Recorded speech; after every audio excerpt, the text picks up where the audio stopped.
এই শিবানী, শিবানী, পড়তে যাবি না? চল চল।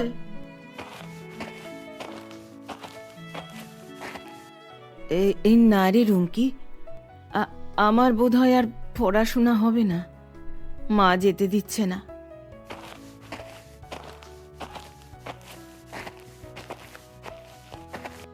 কে রে?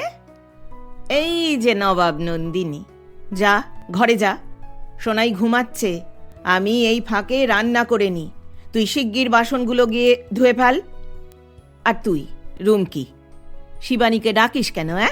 তুই যা না পড়তে, শিবানীর যাওয়ার সময় নেই। আমি তাহলে এত কাজ সামলাবো কি করে?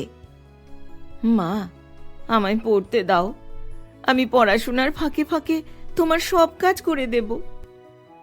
থাক, আর লেখাপড়া শিখে দরকার নেই, অনেক হয়েছে। এখন বাড়িতে ছোট ভাই হয়েছে, তাকে দেখাশোনা করো। রুমকি, যা, তুই যা। রুমকি, তুই কিছু মনে করিস না ভাই। ছোট ভাইটা জন্মানোর পর থেকে মা আমার সাথে এরকম খারাপ ব্যবহার করছেন, কি বলবো বল। আর বাবাও মাকে কিচ্ছু বলছে না। তুই যা রুমকি, তোর দেরি হয়ে যাচ্ছে। শিবানী, আসলি না? আড্ডা মারা ছেড়ে কাজ কর। বাসন মেজে জামা কাপড়গুলো কেচে ফেল শিগগিরই। হ্যাঁ মা, আসছি।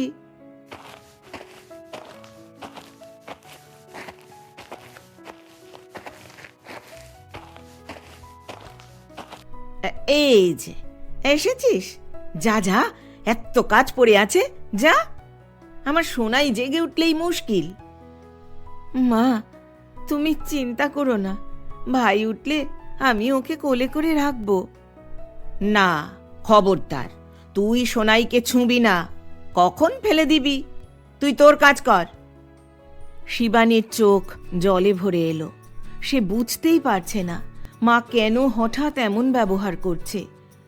এতদিন শিবানী একাই ছিল, মা ও বাবা তার সব কথা শুনত, কিন্তু ভাই হওয়ার পর থেকে বাবা আর মা তার উপর কেমন যেন রেগে গেছে।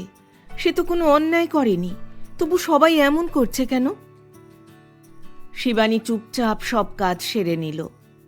দুপুরে খেতে বসে শিবানী বলল, মা, কি ভালো রান্না করেছ, আমায় আর একটু ভাত দেবে? না, আর ভাত নেই, যা পাতে পড়েছে ওই গিলে উঠে যাও। মা, তুমি তো কখনো আমার সাথে এমন করতে না, এখন তুমি আমার সাথে এমন করছো কেন? বেশি বকিস না, খাওয়া হলে বাসন তুলে বাসন ধুয়ে ঘরে যা।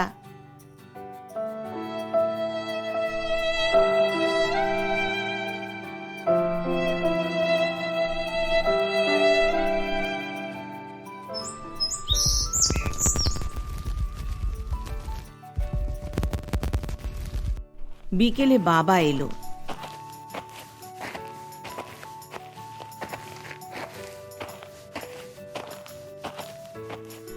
কই গো, শুনছো? এই দেখো, সোনাইয়ের জন্য কত কিছু নিয়ে এসেছি। বাবা এসেছো? হুমা, কত কিচ্ছু নিয়ে এসেছো, দোলনা, খেলনা। এগুলো কি বাবা? ভাইয়ের জামা? কি সুন্দর। যা শিবানী, এগুলো তোর মায়ের হাতে দিয়ে আয়। বাবা, আমার খাতা ফুরিয়ে গেছে, তোমায় বলেছিলাম, এনেছো? না, তোর খাতা আনার সময় হয়নি। যা, জিনিসগুলো নিয়ে এখান থেকে যা। বাবা, তোমরা সবাই আমার সাথে এরম করছো কেন? ওহ, ঘ্যান ঘ্যান করিস না তো। যা, আমার জন্য এক কাপ চা নিয়ে আয়। শিবানী এক বুক কষ্ট নিয়ে চোখ ভরা জল নিয়ে চলে গেল। বাবার জন্য চা করে নিয়ে এসে বাবাকে দিল।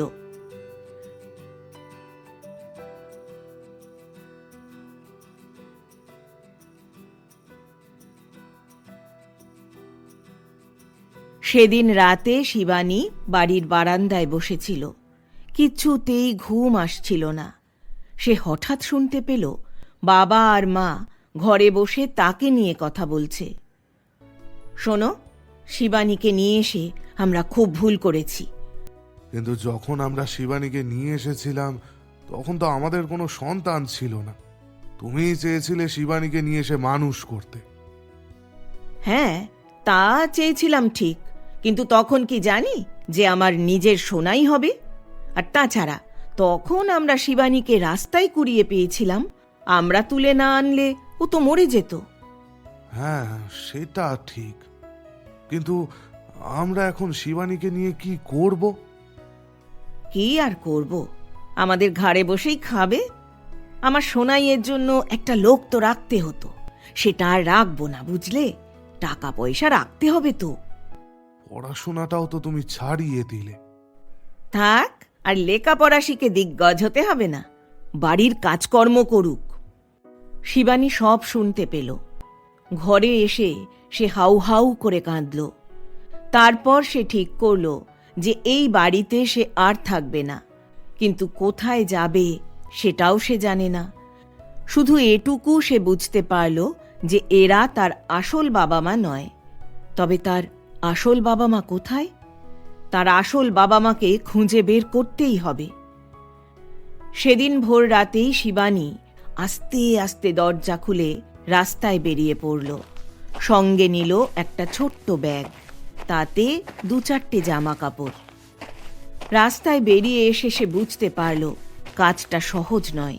কোথায় যাবে সে জানে না, চারদিকে অন্ধকার। তখনও সকাল হয়নি। সে হাঁটতে শুরু করল। হাঁটতে হাঁটতে সে রাস্তা ছেড়ে মাঠের মধ্য দিয়ে একটা পথ ধরে চলল। ভোরের আলো ফুটছে।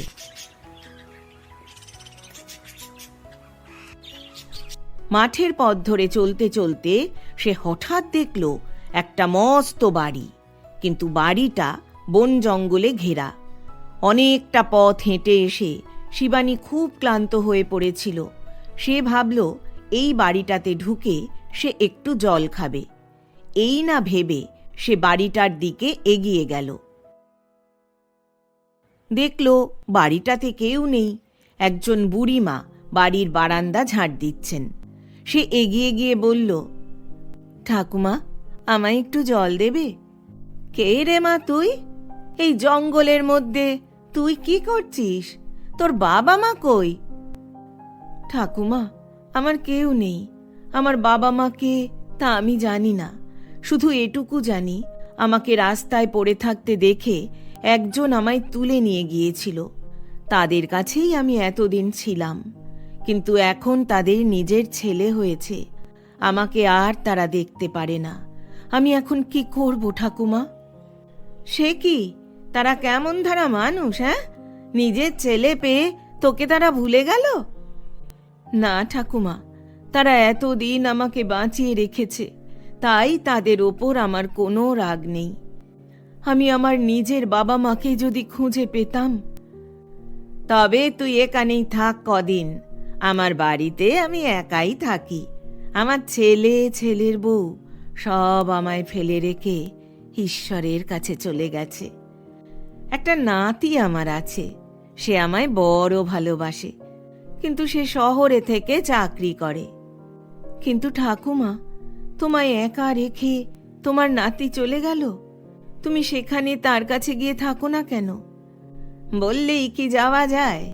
এখানে আমার কত স্মৃতি, সেসব ছেড়ে আমি কোথাও যাব না। তুই চাইলে আমার কাছে থাক, আমার সাথে একটু হাতে হাতে কাজ করে দিবি, আমার খুব উপকার হবে। ঠাকুমা, তুমি একা একা এত বড় বাড়িতে থাকো, তোমার ভয় করে না? না, কিসের ভয়? এ আমার নিজের বাড়ি। চল, ঘরে চল। সেদিন থেকে শিবানী বুড়িমার কাছে থাকতে শুরু করলো। বুড়িমা তাকে খুব ভালোবাসতে লাগলো, কারণ শিবানীর যেমন রূপ তেমন গুণ। শিবানী বুড়িমাকে খুব আদর যত্ন করে। বাড়ির কোনো কাজ সে বুড়িমাকে করতে দেয় না, সব কাজ সে নিজের হাতে করে। দেখতে দেখতে বাড়িটা সুন্দর একটা ছবির মতো হয়ে উঠল। শিবানী লোক লাগিয়ে এবং জঙ্গল কেটে ঘর বাড়ি সুন্দর করে তুলল। একদিন শহর থেকে চিঠি এলো। নাতি বিমল লিখেছে সে আসবে এবং এসে এবার ঠাকুমাকে নিয়ে যাবে। শিবানীকে বুড়িমা বলল, শিবানী, আমার নাতি আসবে রে কাল। এবার খুব জোর করছে, আমায় শহরে নিয়ে যাবে। শুনে শিবানীর মন খারাপ হয়ে গেল। সে এবার কোথায় যাবে? কিন্তু মুখে বলল, বেশ বেশ তো দিদা, তুমি শহরেই চলে যাও, সেটাই ভালো হবে। পরদিন নাতি এলো। ঠাকুরমা, ও ঠাকুমা, কোথায় গেলে তুমি? এই তো দাদা, এই তো, আমি বেঁচে আছি রে, খুব ভালো আছি। ও মা, বাড়িটা যে ছবির মতো সুন্দর হয়ে গেছে। কিন্তু এবার তুমি আমার সাথে যাবে, তোমাকে আমি শহরে নিয়ে যাব। আরে সে হবে কন, এখন সবে এলি, হাত মুখ ধো, খাবার খা, বিশ্রাম নে, তারপর সব কথা হবে। হ্যাঁ, আমার খুব খিদে পেয়েছে। যাই, আমি স্নানটা করে আসি। এই ভালো কথা, তুমি কি রান্না করেছো গো? মাংস তো তুমি খাওয়াবে না জানি, এখন আমার মাংস ভাত খেতে ইচ্ছে করছে। বুড়ি মুচকি হেসে বলল, দেখি তোকে কি দিয়ে খেতে দেওয়া যায়।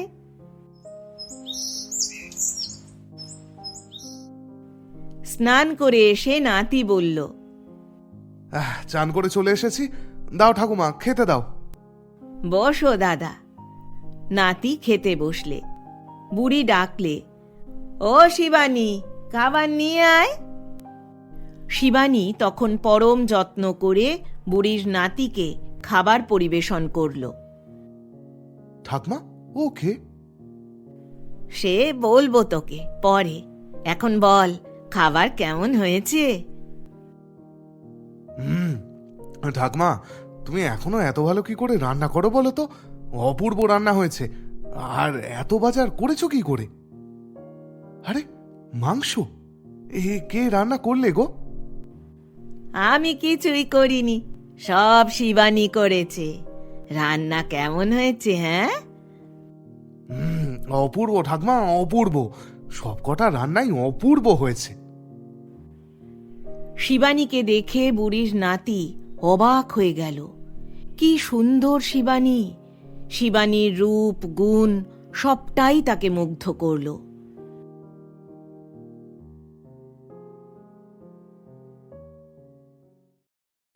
কে রে, শিবানীকে কেমন দেখলি? রাতে বুড়ি আর তার নাতি বসে কথা বলছে। ও আমার খুব যত্ন করে, বড্ড দুঃখী মেয়ে। ওকে বাড়ি থেকে ওর বাবা মা তাড়িয়ে দিয়েছে, তাই আমি ওকে আশ্রয় দিয়েছি। তারা অবশ্য ওর নিজের বাবা মা ছিল না, ওকে নাকি তারা কুড়িয়ে পেয়েছিল। ভালো করেছো ঠাকুমা, কিন্তু আমি যে তোমাকে নিয়ে যাব এবার, শিবানী একা এ বাড়িতে থাকবে কি করে? দূর পাগল, একা কেন থাকবে? আমি ওর সাথেই থাকবো। না ঠাকুমা, তা হবে না, এবার আমি তোমাকে নিয়েই যাব। বেশ, আমি যেতে পারি, তবে এক শর্তে তোর সাথে আমি যাব। শর্ত? কি শর্ত? শিবানীও আমার সঙ্গেই থাকবে। এমা, তা কি করে হয়?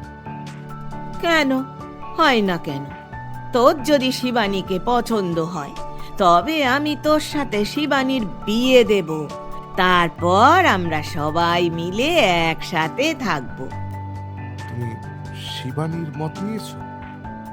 না, সে না হয় পরে নেব, তুই আগে বল এতে তোর মত আছে কিনা, কারণ শিবানীর জাত ধর্ম আমরা তো কিছুই জানি না।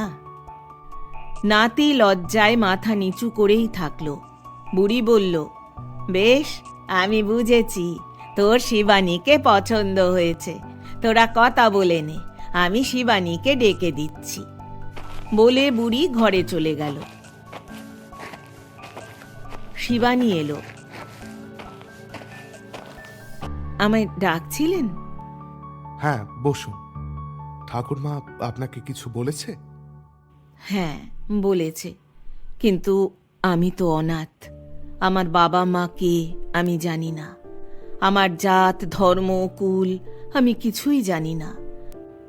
আমার বাবা মা যারা আমাকে কুড়িয়ে পেয়েছিলেন, তারা আমাকে লেখাপড়া শেখাচ্ছিলেন, কিন্তু তাও মাঝপথে বন্ধ হয়ে যায়। তাই আমার মতো মেয়েকে আপনি বিয়ে করবেন কেন? আপনি ঠাকুরমাকে নিয়ে যান। কিন্তু আপনি আপনি কোথায় যাবেন? দেখুন, আপনাকে আমি দয়া করছি না। আপনার রূপ আর গুণ দেখে সত্যি বলতে আমি মুগ্ধ হয়েছি। আর জাতি, ধর্ম, কুল এসবের ঊর্ধ্বেও হয় মানুষ। আপনি আমার ঠাকুমাকে যেভাবে যত্ন করে রেখেছেন, তাতে আমি এটুকু বুঝি যে আপনি একজন বড় ভালো মানুষ। তাই আপনার যদি কোনো আপত্তি না থাকে, আমি আপনাকে বিয়ে করতে চাই। আরও একবার ভেবে দেখুন। না, এতে আমার ভাবার কিছু নেই। আপনার মত থাকলে আর আমার কাছে যদি বলতে লজ্জা লাগে, তাহলে ঠাকুমাকে জানিয়ে দেবেন। না, লজ্জার কারণ নেই, আমি এতে রাজি। তবে একটা অনুরোধ ছিল। হ্যাঁ, বলো। তুমি যখন বিয়েতে রাজি, তখন তুমি বললে নিশ্চয়ই তোমার কোনো আপত্তি নেই। তোমার কি অনুরোধ আমাকে বলো শিবানী। আমার পক্ষে সম্ভব হলে তোমার অনুরোধ আমি অবশ্যই রাখব। দেখুন, বিয়ের পর আমাকে একটু লেখাপড়া করার সুযোগ দেবেন? অত্যন্ত আনন্দের সঙ্গে। আমি তো একথা ভেবেই রেখেছি। তুমি লেখাপড়া শিখবে, নিজের পায়ে দাঁড়াবে, ওসব নিয়ে তুমি চিন্তা করো না। আমি তোমার পাশেই থাকবো। ভগবান আমায় এত দয়া করেছেন, আপনাদের মতো পরিবারের সাথে আমার পরিচয় করিয়ে দিয়েছেন। আপনাদের যে কি বলে ধন্যবাদ দেব তা আমার জানা নেই। এই যে দুজনে এখানে বসে বকম বকম করলে হবে? এবার ঘরে চলো, বিয়ের ফদ্দ করব। আমি একা মানুষ তো পারবো না, তোদের সাহায্য করতে হবে তো। আচ্ছা, চলো চলো। খুব শিগগিরই বিমলের সাথে শিবানীর বিয়ে হয়ে গেল। বিয়ের পর তারা শহরে চলে যাওয়ার আগে একদিন বিমল বলল, শিবানী, চলো একবার তোমার পালিত বাবা মার সঙ্গে দেখা করে আসি।